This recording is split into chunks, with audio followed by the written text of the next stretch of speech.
حیدرآباد میں شوہر کے ہاتھوں بے دردی سے قتل ہونے والی مہنور کے قاتل 16 دن بعد بھی آزاد ہیں۔ مقتولہ کے اہل خانہ شدید کرب میں مبتلا ہیں۔ دیکھتے ہیں حیدرآباد سے عرفان نارائن کی رپورٹ۔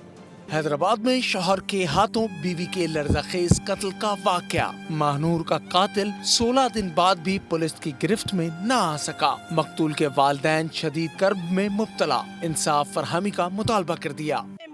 مہنور کی اس کو کیوں نہیں گرفتار کرا؟ پولیس اس کے ساتھ ملی ہوئی ہے، کیوں ملی ہوئی ہے؟ وہ پیسے دیتا ہے، ہم غریب ہے اسی لیے کیوں نہیں اس کو گرفتار کرا؟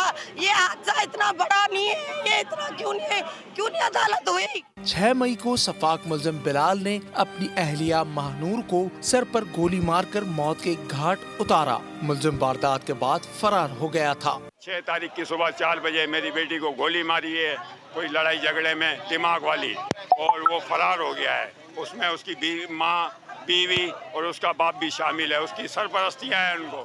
ملزم کی والدہ گرفتار جبکہ قاتل تاحال آزاد ہے۔ مقتولہ مہنور کے اہل خانہ انصاف کے منتظر ہیں۔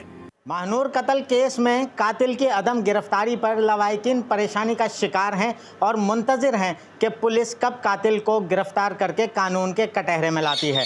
کیمرہ مین عمران راجپوت کے ساتھ عرفان نارائن، بول نیوز، حیدرآباد۔